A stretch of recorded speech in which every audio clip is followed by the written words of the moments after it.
our son taught me a lesson. We were on our way to, well, we were at our last church, but we were on our way to Orlando. Got on the plane, and the pilot said to us, we just arrived from Orlando, and the turbulence was horrible. That's my version. He said a little nicer.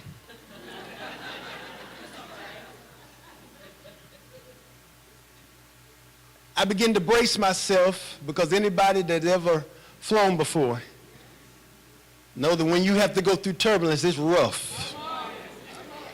You ain't got nowhere to go but down.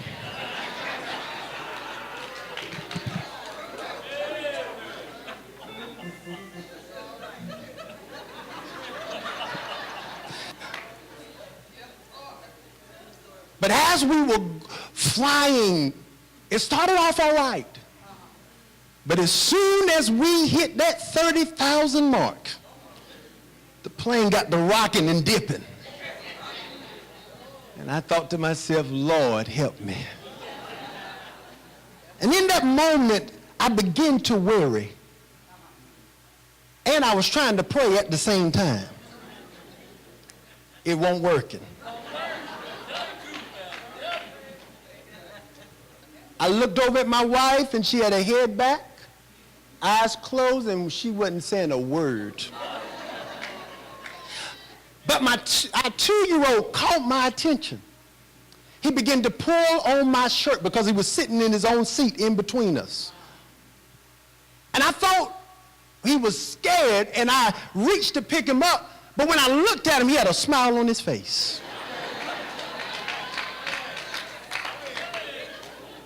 I was confused. But he began to tell me what he was experiencing. And he said to me, Daddy, I'm having fun.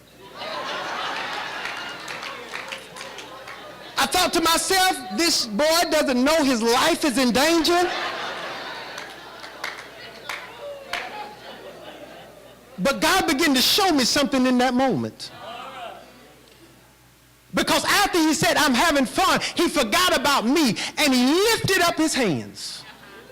And he began to scream out so everybody on the plane could hear, we, I'm having fun.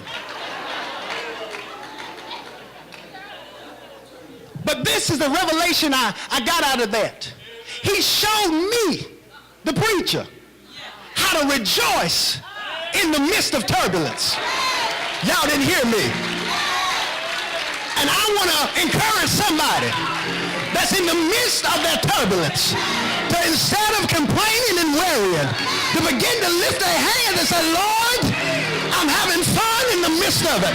I know it's hurting me, but I'm having fun in the midst of it. I have hope and I have encouragement that if you allow me to go through it, that you'll keep me in the midst of it. I can lift my hand and say, Lord, I trust you because I know who you are and I know what you can do and I know you'll bring me out of this.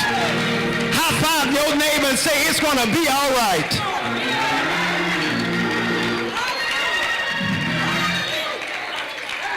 And you know what I missed? I missed this also. The pilot had told us that they had just arrived from Orlando. If I was listening, I would have heard a testimony that God had already brought them through one time. And if God brought them through before, God had the same power to do it again. High five your neighbor and say, God can do it again. That no matter what it looks like, no matter how bad it gets, God has the power to do it again. There's nothing too hard for God. God can do what God is able to do.